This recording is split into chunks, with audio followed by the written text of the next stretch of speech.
Kumusta mga repa? We're back dito sa ating channel para sa isa na namang video, alright. Nagiging trend na talaga ngayon ang mga scooter bikes mga repa. Kahit saan ka lumingon habang nagmumotor, ay hindi mawawala sa paningin mo ang isang scooter bike or marahil isa ka rin sa mga nagmamay-ari ng ganitong klaseng motorsiklo. Alam natin na komportableng gamitin ang scooter bike mga repa. Dahil sa magandang riding position nito, may malawak na cargo space, matipid sa gasolina, at higit sa lahat, hindi mangangalay ang kamay mo sa pagpiga ng clutch para magkambyo lalong-lalo na pagdating sa mga city driving.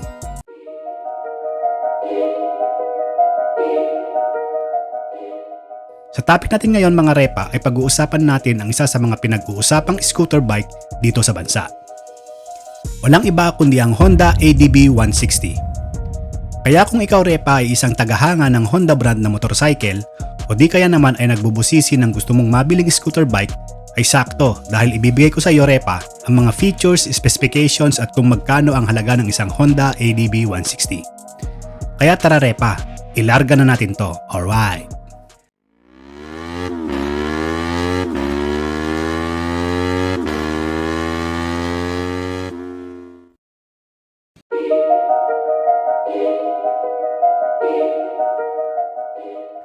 Ang Honda Philippines ay inilabas ang ADB 160 sa lokal na market noong October 2022. Sa layunin nitong palakasin ang presensya nito sa segment ng scooter dito sa bansa. Nilagyan ng Japanese brand ang motorsiklo na ito ng mga advanced features na may estilong pang-adventure ngunit nakafocus para sa mga busy at crowded na kalsada ng mga syudad. Ang Honda ADB 160 ay may mga magandang features kagaya ng adjustable LED headlight at LED taillight. Sinamahan na rin ng hazard lamp at Honda Smart Key system. Para sa convenience, ang scooter na ito ay mayroong 28-liter luggage box with seat stopper, adjustable windscreen, may console box na may power outlet at equipped ng isang full digital panel para sa mga impormasyong kinakailangan ng isang rider habang nagmamaneho.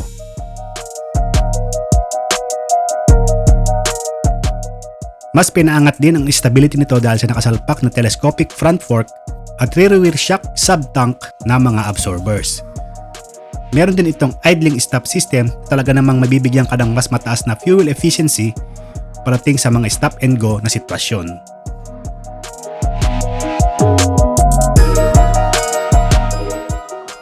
Ang Honda ADB 160 ay mayroon ng bagong generation na 157cc, 4-valve liquid-cooled ESP Plus na makina na nagbibigay ng advanced technology with 4-valve mechanism at low-friction technology na nagbibigay ng excellent power, output at fuel efficiency.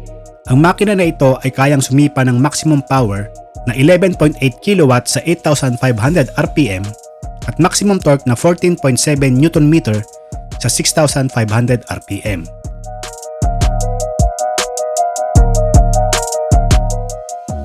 At meron naman itong fuel injected bilang fuel supply na nagpapatunay lamang na higit pa sa sapat ang kayang ibigay nito pagdating sa araw-araw na paggamit sa pagpasok sa trabaho o kaya naman sa mga long rides.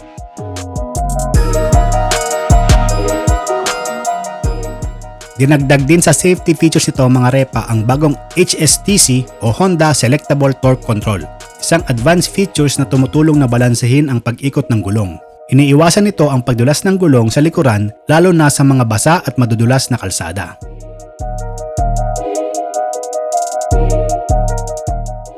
Kumpiyansa ka rin na hindi maglalak ang iyong mga gulong at mas magandang stability pagdating sa mga biglaang pagpreno dahil meron na rin itong anti-lock braking system o ABS at maangas na wavy disc brakes.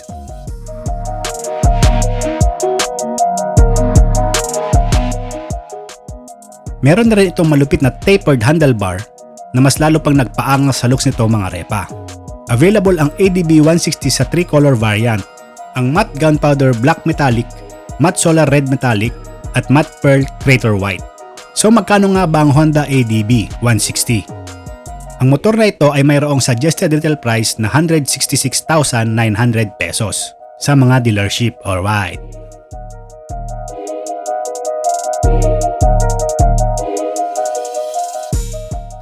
Sa iyong pananaw repa, worth it ba para sa iyo na bumili ng isang Honda ADB 160 Parating sa presyo, mga features at specifications na meron ang scooter na ito?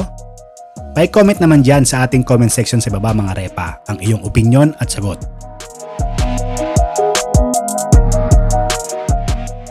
Kung sakali man na nakaabot ka sa puntong ito ng ating video, ay pinapasalamatan kita repa sa iyong pagtangkilik at suporta. Alright!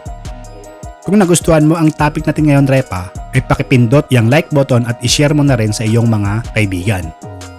At kung ikaw naman ay bago dito sa ating channel at mahilig sa mga motorsiklo o sasakyan, ay welcome ka mag-subscribe dito sa ating channel repa. Maraming salamat at kita-kits sa susunod na video. Alright!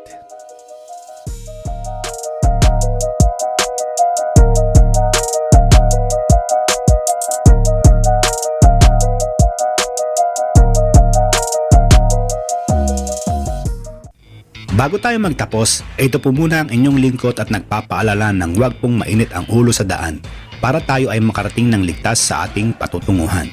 Mga repa, ride safe everyone!